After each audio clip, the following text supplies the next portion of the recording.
Hello everyone and welcome back to the Dungeon Learner's Guide. Today we have our 42nd Commander's Guild deck tech and the last one of 2021, and it is called Buy One, Get 12 Free.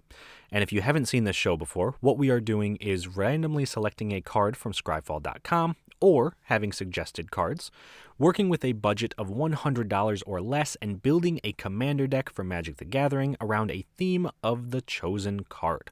Now, before we get into the actual deck tech, I do want to very quickly highlight some of our social media accounts. If you are interested, you can follow us over on Twitter, Reddit, you can send us an email. These are the places, as well as the comments to the videos, which you should always like and subscribe as well. But these are the places that I go to check for any suggestions that people have, if people want to recommend specific cards for this series or they want to suggest certain videos for the channel. This is where I'm going to check most often, so please do let me know if there's anything that interests you out there. But with that out of the way, let's take a look at our random card of the week. And this random card was suggested to us on Twitter by Calvin Schmidt at, I think it's Skyawan. I'm not 100% sure how to pronounce that, so I apologize if I messed it up. But the suggested card was Wicker, which is a 3-mana artifact creature scarecrow, and it's a 3/1. And that's all it does. So this is a super interesting card. I started playing Magic right around Oath of the Gatewatch, so I do remember this card when I started playing. So I have some very fond memories of this from what Calvin has mentioned. He also has some fond memories of this. So I decided that the initial plan was to make a Scarecrow tribal deck, probably use Reaper King to try to take advantage of the type of creature that Wicker Witch is. But I decided to not actually go with that idea. And instead, if we take a look at our commander of the week, we went mono green and we went with Aeve Progenitor Ooze. Now, Aeve is 2 green for a legendary creature, Ooze. It's a 2/2, and it has Storm. So when you cast this spell, you copy it for each spell cast before it this turn, and copies become tokens. Aeve Progenitor Ooze isn't legendary if it's a token, and it enters the battlefield with a +1/+1 counter on it for each other Ooze you control. So it's a little bit complicated, but the main idea here is that if we cast a spell in our turn and then cast Aeve is our second spell, so we get to make one copy of it since we cast one spell before it. That copy comes in first because it's going to be the token that comes in, and then that token is not legendary, so it doesn't die when Aeve hits the board. And then when our actual Aeve hits the board, it comes in with an additional +1/+1 counter since we had another Ooze. So the more spells we cast, the more Oozes we get, and the bigger our Oozes get. So how does that tie into Wicker Witch? Well, I think the best way to explain that is by taking a look at some themes for this deck. And the first one is going to be creature cost reduction. Because this is technically a mono green storm deck, we needed to focus on ways to cast a ton of spells. But green doesn't particularly care about things like artifacts. So we decided that the best way to make this deck work was to make our creatures cost less mana. So, for example, we have Nylea Keen-Eyed, which is 3 and a green for a legendary enchantment creature, God. She's a 5/6 with indestructible. And as long as our devotion to green is less than 5, Nylea isn't a creature. And creature spells you cast cost 1 less to cast. And pay 2 and a green, reveal the top card of your library. If it's a creature card, put it into your hand. Otherwise, you may put it into your graveyard. So Nylea, honestly, could have been one of the key cards in this deck. It does everything we want it to do. But the important part of the text on this card, that creature spells you cast cost 1 less to cast, is that we can reduce the casting cost of creatures to 0 if we have enough cost reduction effects, particularly if those creatures are, like Wicker Witch, colorless creatures. They have no green mana in their casting cost. Nylea could only be costed down to 1 mana. We can never get rid of that single green mana pip. So we want to try to fill our deck up with as many creatures that have no mana cost or have very few green mana pips in their mana cost. That's going to be what allows us to really go off with this deck. So with that in mind, though, our second major theme in here are artifact creatures. We want very cheap artifact creatures. And I know when we say cheap, that sounds a lot like like an egg-style strategy or like a storm that you might play with Joyra, which we have done on this channel before. But because we're focusing on creatures, there are very, very few 0 mana creatures, particularly very few that can fit into the budget of this deck. So most of our creatures tend to be about 1, 2, and 3 mana. That's kind of the sweet spot for what we wanted, because that allows us to really get the cost reductions to stack up, and that allows us to cast a ton of tiny evasive creatures for essentially free.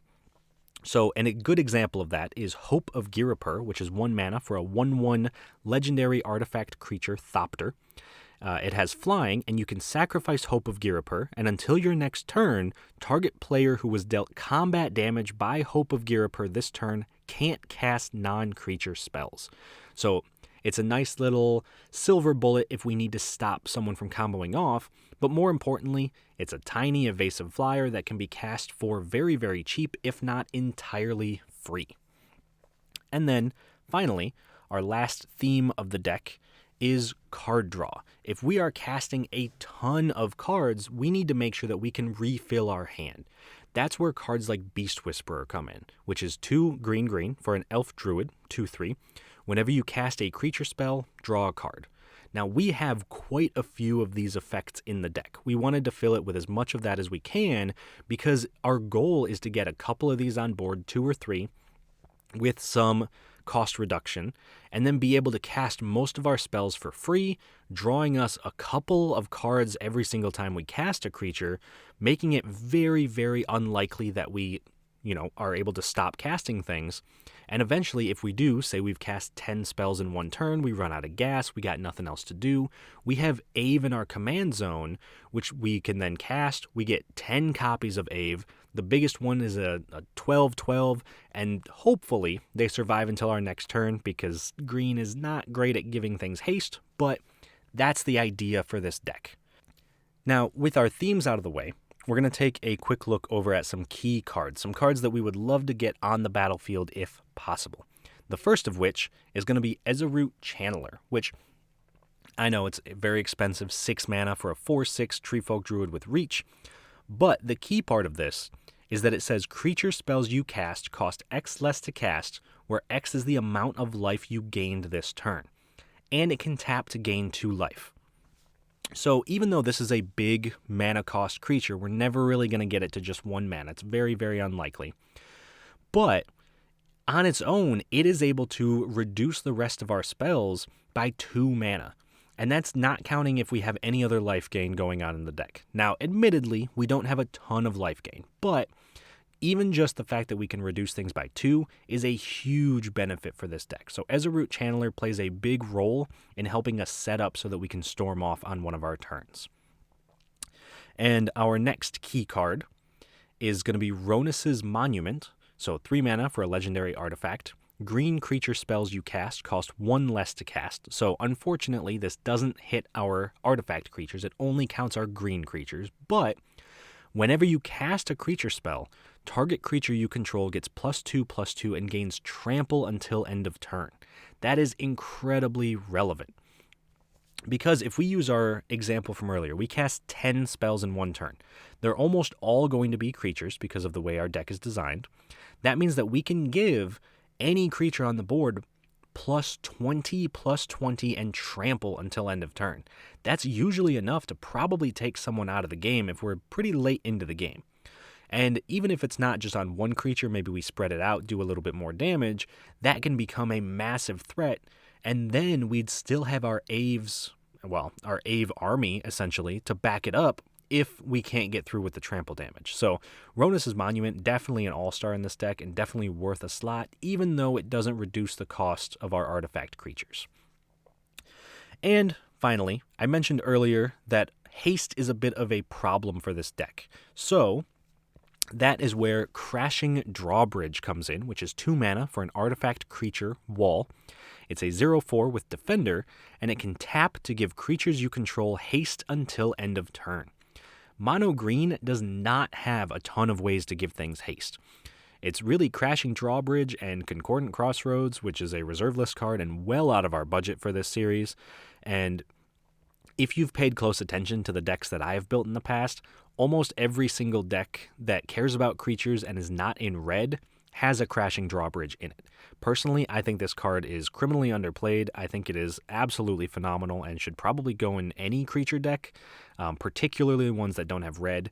So I can't say enough good things about this card, and you should all be playing it. But Crashing Drawbridge, absolutely phenomenal for this deck, because if we have, like I said earlier, our 10 Aeve tokens, we don't want to hope that we untap with them. We want to make sure that we can drop all of our oozes, immediately swing out, give them all haste, and just smash our way to victory with our little ooze army. So that is why Crashing Drawbridge is super important, because it's really the only haste enabler we've got, but it is a very good one because it gives haste to the entire team.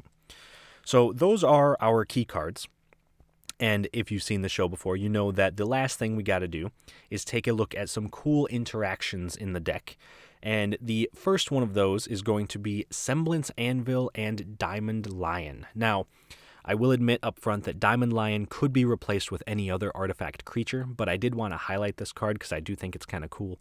So first up, we have Semblance Anvil, which is 3 mana for an artifact. It has Imprint, so when Semblance Anvil enters the battlefield, you may exile a non-land card from your hand, and spells you cast that share a card type with the exiled card cost 2 less to cast. And then, on the other side of things, we have Diamond Lion, which is 2 mana for an artifact creature cat. It's a 2/2. You can tap it, discard your hand, sacrifice Diamond Lion, and add 3 mana of any one color, activate only as an instant. So we couldn't cast spells with that ability on the stack. Now, Semblance Anvil is very important because it says spells you cast that share a card type with the exiled card cost 2 less to cast. So if we exile an artifact creature, our artifacts cost 2 less and our creatures cost 2 less. Unfortunately, that doesn't stack, so our artifact creatures still only cost 2 less, they don't cost 4 less, but that means that if we have non-artifact creatures or non-creature artifacts, they're still going to get the reduction from 1/2 of the Semblance Anvil's ability. And so that's why I said Diamond Lion really could be any other artifact creature, but I did want to highlight Diamond Lion in particular because of its ability to sacrifice itself, discard our hand, and add 3 mana of any one color. Normally, that wouldn't be super relevant.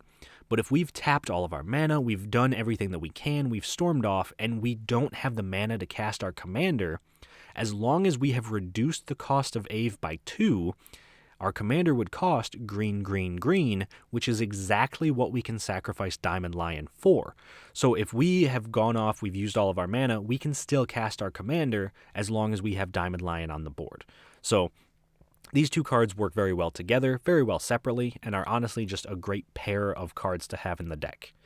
Now, our next cool interaction is going to be between Deepwood Denizen and Oran Reef the Vastwood. I normally don't highlight lands on here, but I think this one is a bit of an exception.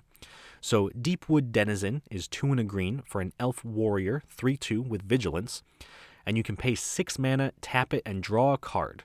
This ability costs 1 less to activate for each +1/+1 counter on creatures you control. Normally, a very good ability just because our commander is going to get counters if we storm off. We have some other random cards in the deck that care about putting +1/+1 counters on things.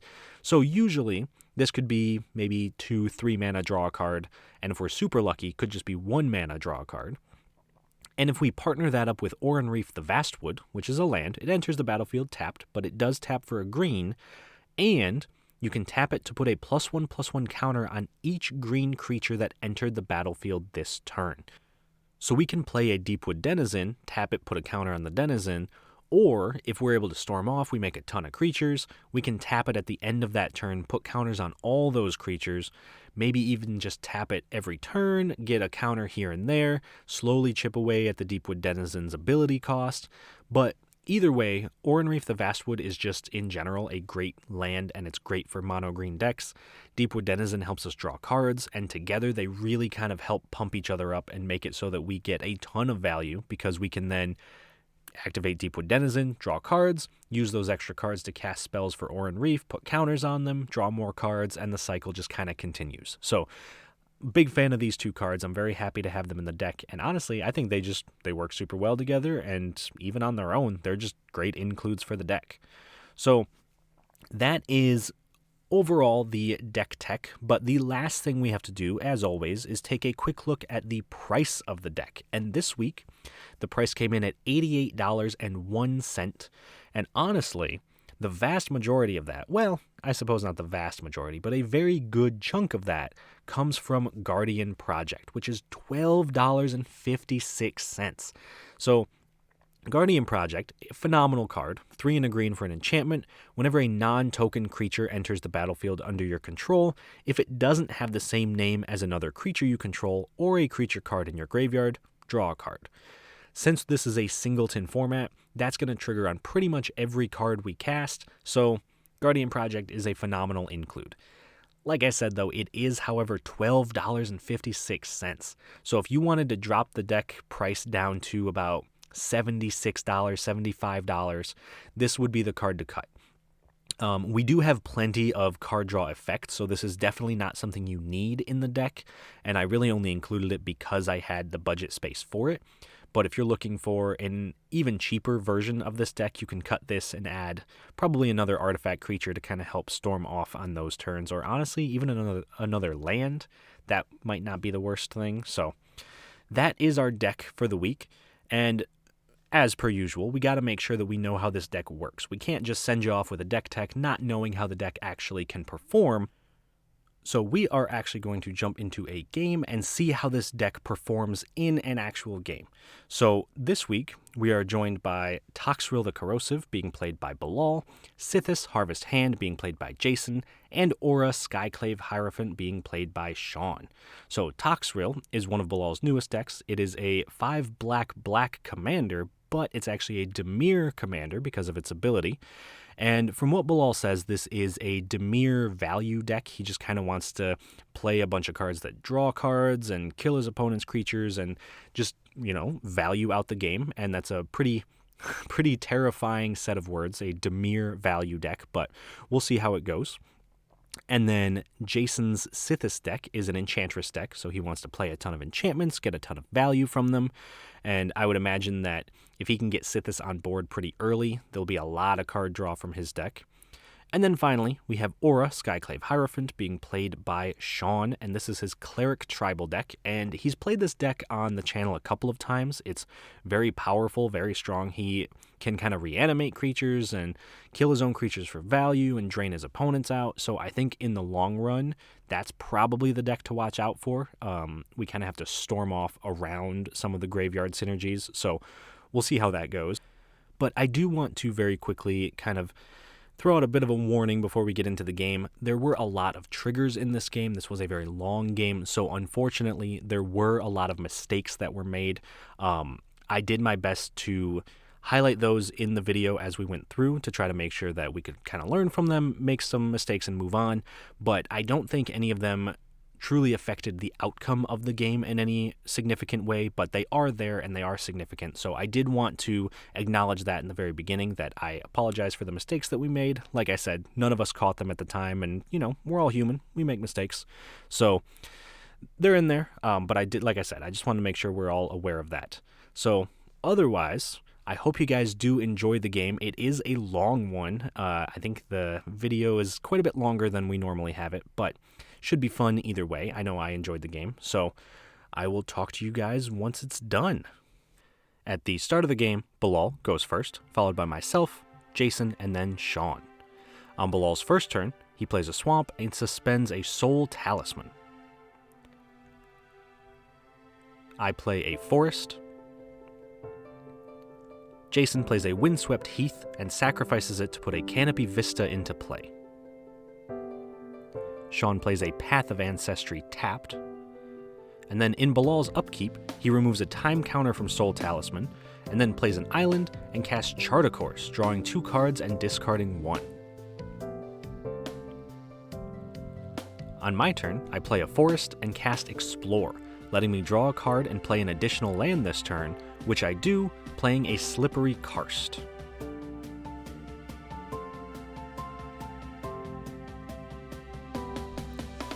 Jason plays a Plains and then casts his commander, Sithis Harvest's Hand, allowing him to gain a life and draw a card whenever he casts an enchantment. Shawn plays a Plains, and then casts Mind Stone, followed up quickly with a Wayfarer's Bauble. In Bilal's upkeep, he removes a time counter from Soul Talisman, and then plays a Swamp and casts Night Veil Spectre.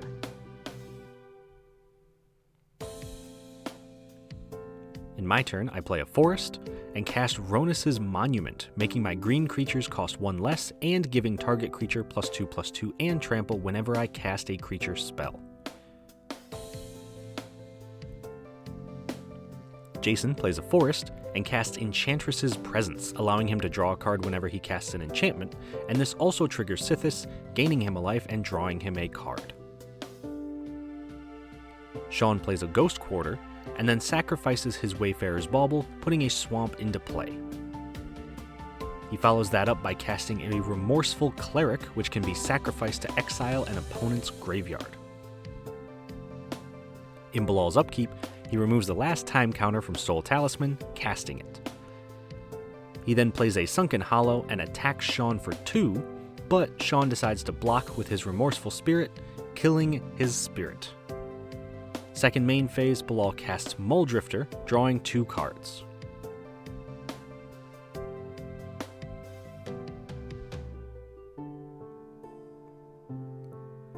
On my turn, I play a Forest, and cast a Crashing Drawbridge, which can tap to give all my creatures haste. I then cast an Ornithopter, and I follow that up by casting Steel Overseer, which can tap to put a +1/+1 counter on each artifact creature I control. On Jason's turn, he plays a Plains, and then casts Renata Called to the Hunt, allowing all of his creatures to enter with an additional +1/+1 counter. This also triggers his Enchantresses, drawing him 2 cards and gaining him a life. He then plays a Command Tower, forgetting he had already played a land, and unfortunately, none of us catch it at the time. He then casts a Flickering Ward, giving Renata protection from black, drawing 2 cards and gaining a life. Shawn casts Teshar, Ancestor's Apostle, allowing him to return a creature with mana value 3 or less from his graveyard to play whenever he casts a historic spell, which he immediately does by casting Skull Clamp, triggering Teshar, and returning Remorseful Cleric to play. Bilal plays a Swamp, and casts Tevesh Zot, Doom of Fools, and he immediately activates Tevesh Zot's +2 ability to create 2 0/1 Thrall creature tokens.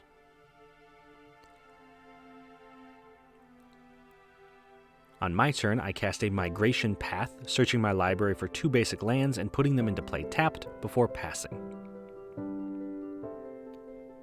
Jason plays a Forest, and casts Herald of the Pantheon, making his enchantments cost 1 less and gaining him a life whenever he casts one. We also, mistakenly, believe that it's an enchantment, so Jason draws 2 cards and gains a life. He then casts the Birth of Meletis, putting a Plains to hand, gaining 2 life and drawing 2 cards. He follows that up by casting Soul Snare, drawing 2 cards and gaining 2 life, and casts Utopia Sprawl on a Forest, letting it also tap for an additional white mana. Then he draws another 2 cards and gains another 2 life. Finally, he moves to combat and decides to attack Tevesh Zot for 5, putting the Planeswalker down to 1 loyalty.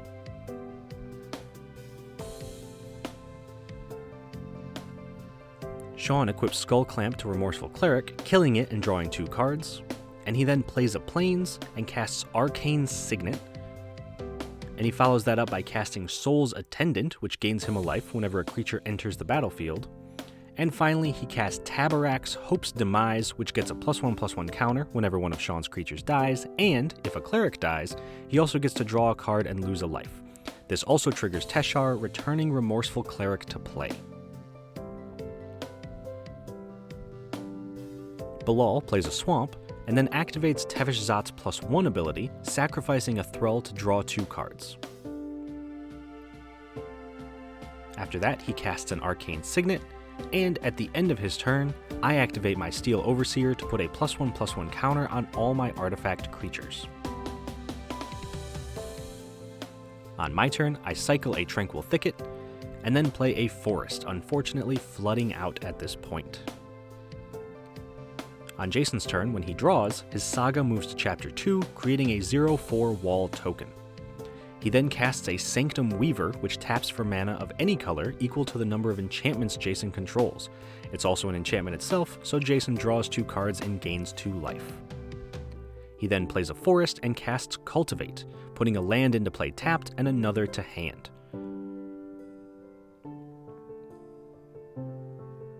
And finally, he casts Elspeth Conquers Death, exiling Tevesh Zat, drawing 2 cards and gaining 2 life.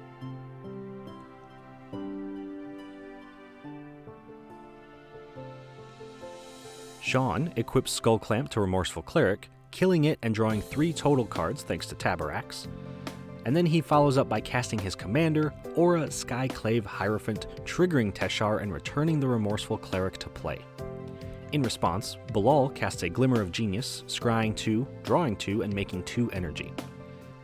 Shawn then Skullclamps the Remorseful Cleric again, drawing 3 cards when it dies, plays an Isolated Chapel, and then casts a Lightning Greaves, triggering Teshar to once again return Remorseful Cleric to play.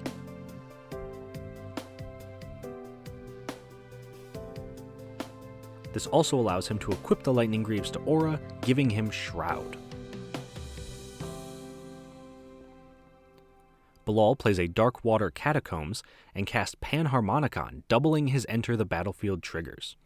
After that, he casts a Massacre Worm, giving all of his opponent's creatures -2/-2 twice, and forcing them to lose 2 life whenever one of their creatures dies. In response, I activate my Steel Overseer, putting a counter on all my creatures so that my drawbridge survives. I also cast a Momentous Fall, sacrificing the Overseer to draw 3 cards and gain 3 life. Then, when the board clears, I lose 2 life, Jason loses all of his creatures and loses 8 life, Shawn loses 5 creatures, but thanks to Aura, ends up being able to keep Remorseful Cleric, Tabarax, and Soul's Attendant, although he still loses 10 life.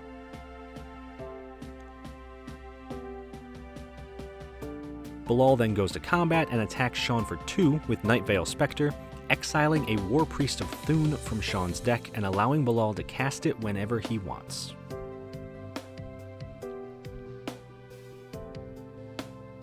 On my turn, I cast a Soul of the Harvest, which lets me draw a card whenever I play a non-token creature, and then I cast Copper Mirror, drawing a card thanks to the Soul of Harvest, and then I'm able to play a Forest and pass.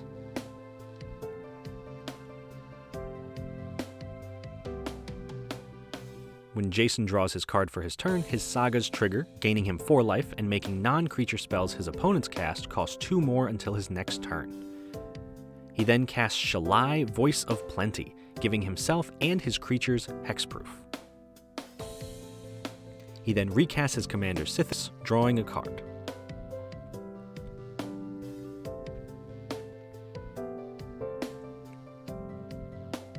On Shawn's turn, he plays a Swamp and casts Soul Warden, gaining a life whenever a creature enters the battlefield. He also casts Athreos, God of Passage, so that whenever one of his creatures dies, he returns it to hand unless target opponent pays 3 life. After that, he also casts a Doomed Necromancer, which can be sacrificed to return a creature from the graveyard to the battlefield, and he equips the Lightning Greaves to Tabarax, giving him Shroud.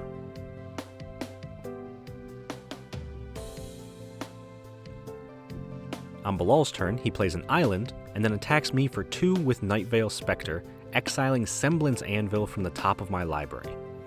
In Bilal's second main phase, he decides to cast the Semblance Anvil, imprinting a Glasspool Mimic onto it to make all of his creatures cost 2 less. This allows him to cast his commander, Toxrill the Corrosive, for only 5 mana.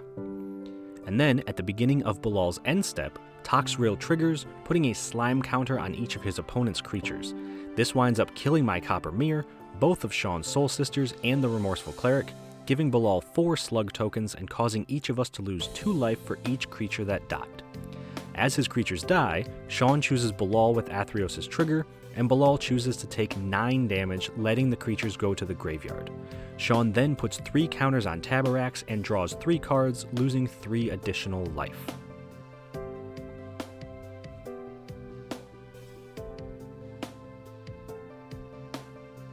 On my turn, I cast a Bonded Construct, drawing a card and giving Soul of the Harvest +2/+2 with Ronus's Monument.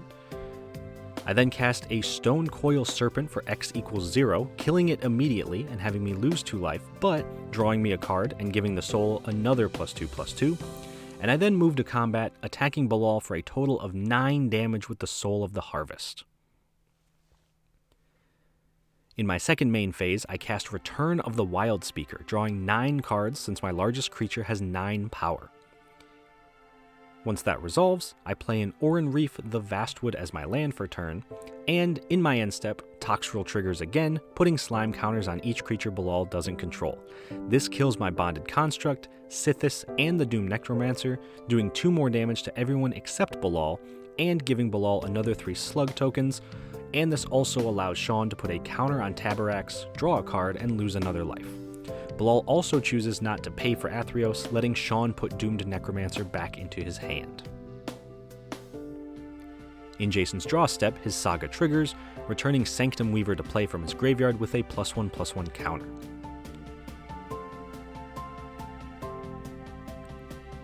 Once he's in his main phase, he casts Starfield Mystic, making his enchantments cost 1 less to cast and getting a +1/+1 counter whenever an enchantment goes to the graveyard on Jason's field. We also, mistakenly, believe that it's an enchantment, so he draws a card. He then casts Kenrith's Transformation, turning Toxrill into a 3/3 elk with no abilities, and draws 2 cards. He then suspends a Resurgent Belief, and casts a Nessian Wanderer, which allows him to put a land from the top 3 cards of his deck into his hand whenever he casts an enchantment. And finally, he sacrifices his grasslands, putting a forest into play. Shawn plays a Tainted Field, then casts a Soul Ring, followed by recasting his Doomed Necromancer.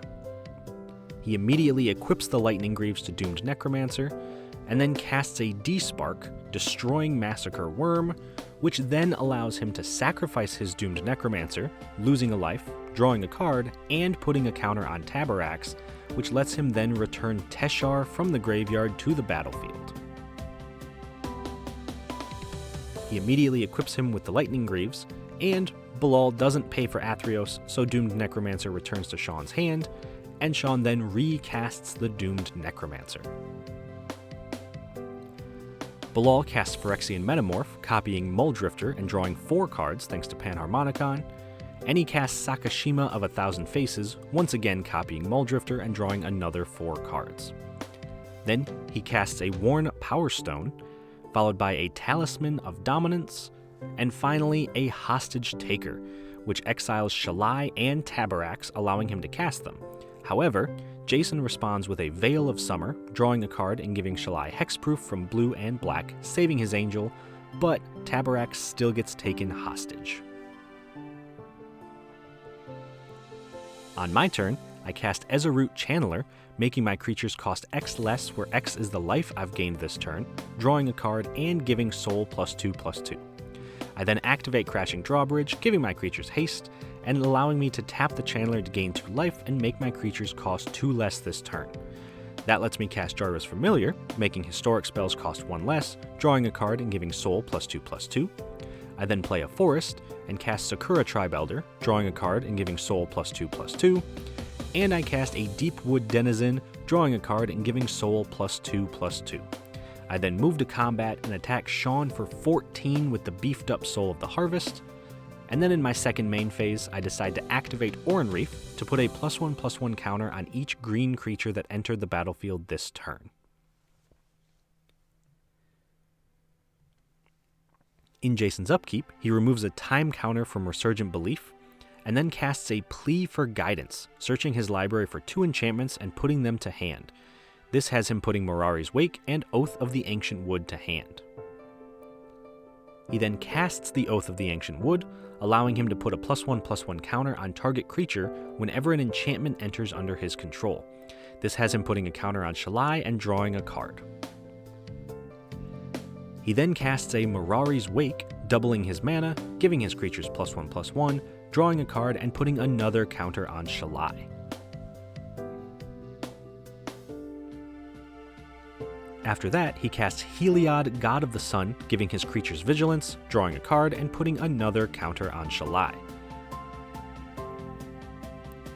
He follows that up by casting Helm of the Gods, and equips Helm of the Gods to Shalai, giving her +1/+1 for each enchantment he controls, which is currently 8. He then decides to attack me for 14, and I decide to take it, hoping to use my Jorah's Familiar to storm off on my turn.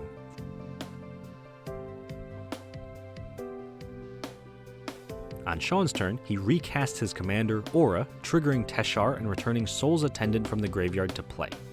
He immediately equips the Skull Clamp to Soul's Attendant, drawing 2 cards. This then draws him into a Wrath of God, which he casts and destroys all creatures. In response, I sacrifice my Sakura Tribe Elder to put a forest into play, and then the board wipe resolves, setting us all back to the Stone Age. Luckily for Shawn, though, he winds up getting to keep Remorseful Cleric, which he sacrifices to exile Jason's graveyard, Taborax, Soul Warden, and Soul's Attendant, thanks to a combination of Aura and the Hostage Taker. Jason also doesn't pay for any of the Athreos triggers, putting Shawn's clerics back to hand instead of letting him reanimate them with the rest of Aura's triggers. Shawn then plays an Orzhov Basilica, returning a swamp to hand and passes.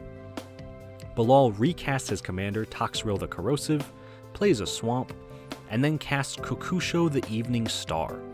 Bilal moves to his end step, triggering Toxrill and putting slime counters on each of his opponent's creatures, and this winds up killing Shawn's Soul Sisters, giving Bilal 2 slug tokens and putting 2 counters on Taborax, drawing Shawn 2 cards and losing him 2 life. Bilal also doesn't pay for Athreos, letting Shawn return his creatures to hand.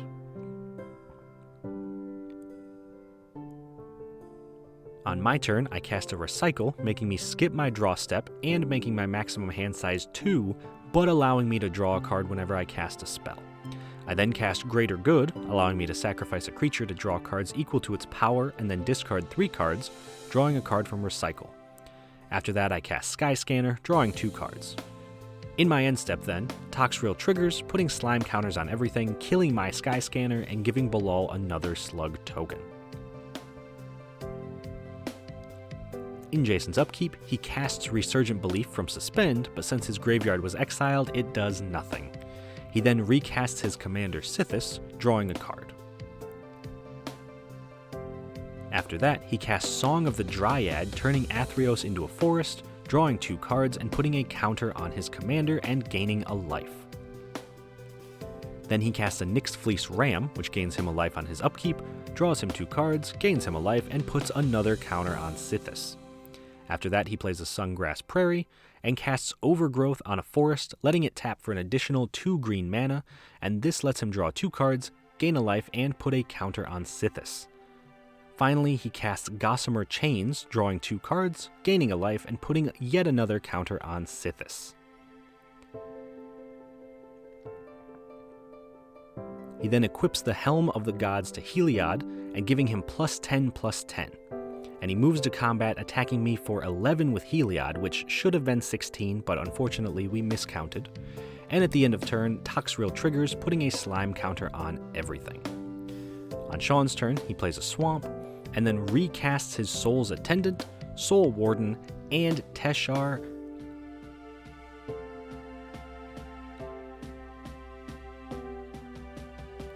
After that, he casts Orzhov's Signet, triggering Teshar and returning Priest of the Forgotten Gods from the graveyard to play. After that, he casts an Ashnod's Altar, which allows him to sacrifice a creature for 2 colorless mana. This also triggers Teshar, returning Bygone Bishop into play.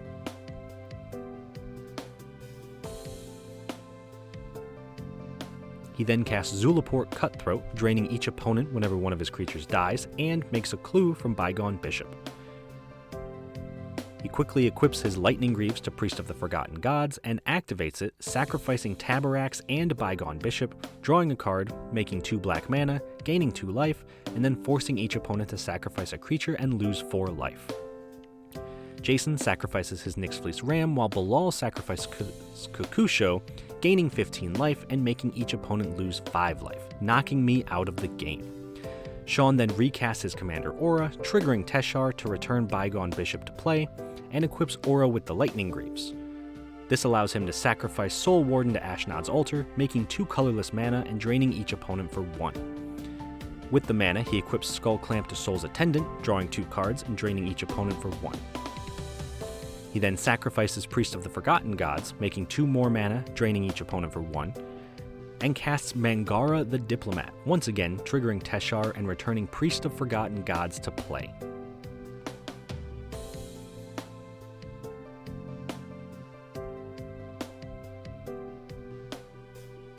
He once again equips the Lightning Greaves to the Priest of Forgotten Gods, activating it to sacrifice Bygone Bishop and Zulaport Cutthroat, and this lets him draw a card, make 2 black mana, while forcing his opponents to sacrifice a creature and lose 4 life.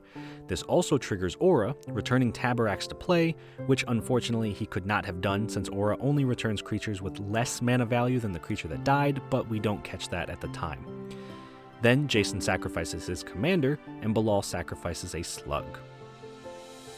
At the end of turn, Bilal sacrifices 2 of his slugs to draw a card, since he gains so many new ones during Shawn's turn thanks to all the death triggers, and then puts a slime counter on his opponent's creatures.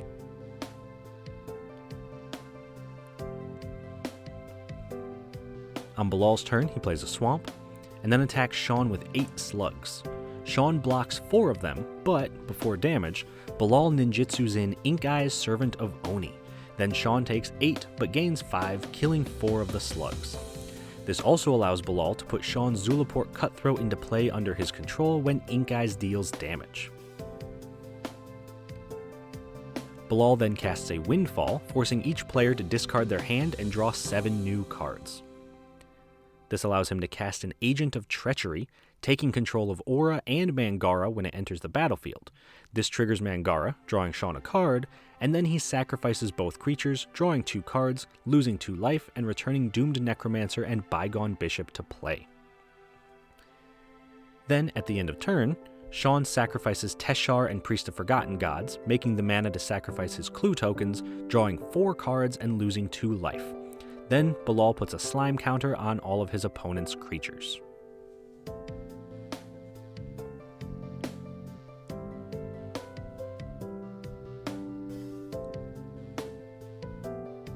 On Jason's turn, he casts Shatter the Sky, allowing everyone to draw a card and then destroying all the creatures. This winds up leaving Bilal with 3 slugs and Jason with his Heliod, while Bilal gains 11 life and his opponents lose 11 life. Jason follows that up by casting Calyx Destiny's Hand, and activates Calyx's +1 ability to look at the top 4 cards of his library and put Karametra, God of the Harvest, into his hand. He immediately casts the Karametra, drawing a card and putting a +1/+1 counter on Heliod, before playing a Forest, and then casting a Seal of Cleansing, drawing a card and putting another counter on Heliod. He then casts an Idyllic Tutor, searching his library for an enchantment and putting it to hand. This has him putting Destiny Spinner to his hand and casting it, which allows him to make his enchantments and creatures uncounterable and allowing him to animate lands, giving them power and toughness equal to the number of enchantments he controls. He activates the Destiny Spinner, turning a Plains into a 12-power creature, and attacks Shawn for 19 with Heliod, knocking him out of the game, and Bilal for 12 with his Trampling Plains.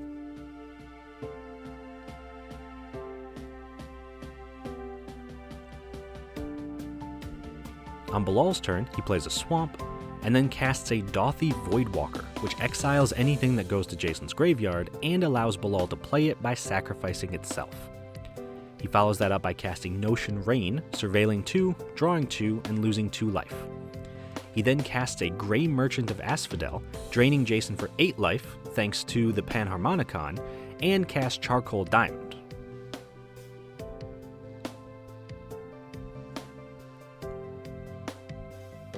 On Jason's turn, he activates Calyx's +1 ability, looking at the top 4 cards of his library and putting Sigil of the Empty Throne to hand. He then activates Destiny Spinner 3 times, turning 3 of his lands into 11/11 creatures with Trample, and he moves to equip Helm of the Gods to an animated land, giving it an additional +11/+11. He then attacks Bilal with everything for 59 damage. However, before the damage, Bilal casts Sublime Epiphany, returning Helm of the Gods to Jason's hand, drawing a card, and copying his Gray Merchant, draining Jason for a total of 12 life.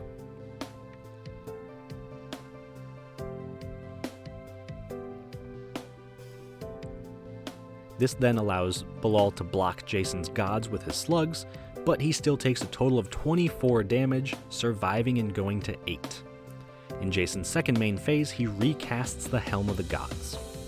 On Bilal's turn, he plays an island, then embalms Vizier of Many Faces, copying Gray Merchant. In response, Jason sacrifices Seal of Cleansing to destroy the Panharmonicon.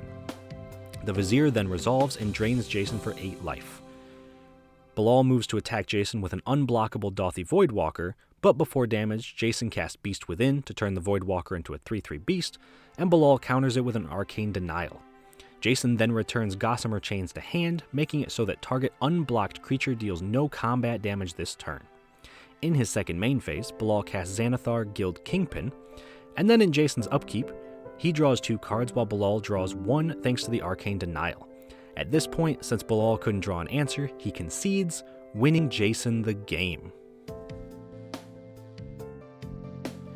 Alright, so that was a sweet game, and like I said, definitely on the longer side of things. I think the actual game itself was close to 2 hours long, and we were able to edit it down to about 27 minutes, so definitely not a short video, but definitely a fun one. I think every deck really got the chance to showcase exactly what it wanted to do. On the turn that Shawn cast his Wrath of God, we were actually very, very close to winning. We had 2 to 3 card draw effects on board. We had some very big cards that were helping us to kind of cheat in our cost a little bit. So I think that if we had been allowed to untap, there's actually a very good chance we could have just won with an army of hasty Oozes. So a distinct possibility.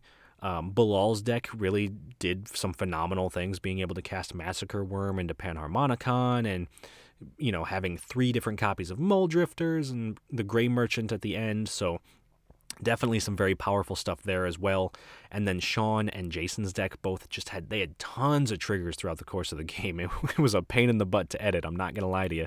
And so I think that they both did exactly what they wanted to do. And unfortunately for Shawn, Jason just kind of had the better value engine going. But it was a super sweet game, and I tried in the editing to kind of throw in kind of what I was thinking at a few points as the editing was going on and as the game was going on. So if that's something you guys liked, please let me know, and I would be happy to add a little bit more personal commentary to the decks as well and to the gameplay. But if that's something you'd prefer we not do, that's fine too. Just like I said, let me know. Trying something new. But that wraps up our final deck and video of 2021. Thank you so much to everyone who supported our channel throughout the year. We'll, of course, be back next year, 2022. Got some great videos planned for you.